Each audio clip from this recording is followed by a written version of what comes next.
మరి మన బరువును ఎందుకు మనం నియంత్రణలో ఉంచుకోవాలి? ఏంటి లాభం? బరువు నియంత్రణలో ఉంటే మనకు వచ్చే లాభం ఏంటి?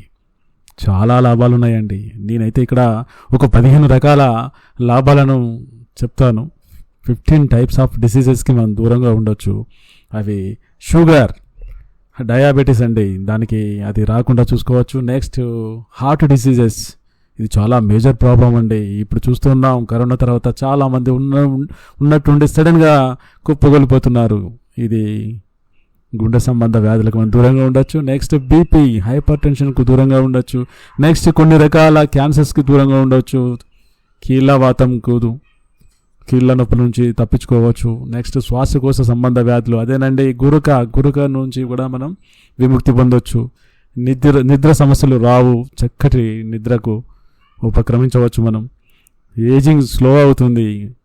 అదేనండి మన సినిమా యాక్టర్ నాగార్జున చూస్తే ఒక ఇన్స్పిరేషన్ వస్తుంది. ఎంత ఏజ్ వచ్చినా కూడా అతను ఇప్పటికీ కూడా నవమన్మధుడే. అంటే ఏజింగ్ స్లో చేసుకోవచ్చు. నెక్స్ట్ రీప్రొడక్టివ్ హెల్త్ బాగా ఉంటుంది. పిల్లలు కాకపోవడం అనే సమస్య ఉండదు. అంటే ఇన్ఫర్టిలిటీకి దూరంగా ఉండొచ్చు. నెక్స్ట్ ఇమ్యూనిటీ బూస్ట్ అవుతుంది. ఇమ్యూనిటీ బూస్ట్ అవుతే చిన్న చిన్న రోగాలు, దగ్గు, జలుబు, జ్వరం లాంటి వాటికి దూరంగా ఉండొచ్చు. ఈ విధంగా మనం ఫిజికల్ హెల్త్ బెనిఫిట్స్ చూసాం. నెక్స్ట్ మెంటల్ హెల్త్ బెనిఫిట్స్ తీసుకున్నట్లయితే సెల్ఫ్ ఎస్టీమ్ పెరుగుతుంది. సెల్ఫ్ ఎస్టీమ్ ఎలా పెరుగుతుంది అంటే మన బాడీ పోస్చర్ చాలా చక్కగా అందంగా తయారవుతుంది. సో తద్వారా మన కాన్ఫిడెన్స్ లెవెల్స్ పెరుగుతాయి. సో ఆ విధంగా సెల్ఫ్ ఎస్టీమ్ పెంచుకోవచ్చు. నెక్స్ట్ డిప్రెషన్ అండ్ యాంగ్జైటీకి దూరంగా ఉండవచ్చు. ఈ రోజులలో ప్రధానంగా ముఖ్యంగా ఆడవాళ్ళకి వచ్చే సమస్య డిప్రెషన్. సో ఆ విధంగా డిప్రెషన్కి మనం దూరంగా ఉండొచ్చు. నెక్స్ట్ హార్మోన్ రెగ్యులేషన్ చక్కగా ఉంటుంది. ముఖ్యంగా మన బాడీలో మనకు కావాల్సిన హార్మోన్స్ ప్రధానంగా రెండండి. అవి ఆక్సిటోసిన్ హార్మోన్, దీన్ని లవ్ హార్మోన్ అంటారు.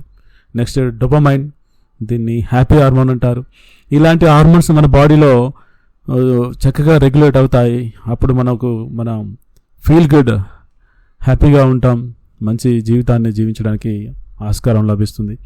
అదేవిధంగా లైఫ్ స్టైల్ బెనిఫిట్స్ తీసుకున్నట్లయితే మన లైఫ్ స్పాన్ పెరుగుతుంది.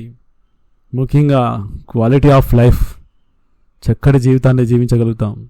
మన ఆరోగ్యం బాగా లేకపోతే ఎప్పుడు నిస్సత్వగా నీరసంగా ఉంటే ఏం లైఫ్ అండి అది. కొంతమంది పుట్టుకతోనే వృద్ధులు అంటారు. వాళ్ళు ఎప్పుడు ఏ పని చెప్పినా నీరసంగా నిస్సత్వగా అదోలా ఉంటారు. అది కాదండి లైఫ్. లైఫ్ అంటే ఎప్పుడు ఉల్లాసంగా ఆడుతూ పాడుతూ ఎంజాయ్ చేస్తూ ఉండాలి. అలా ఉండాలంటే హెల్త్ బాగుండాలి. హెల్త్ బాగుండాలంటే మన అధిక బరువుని కంట్రోల్ చేసుకోవాలి. Thank you. బాయ్.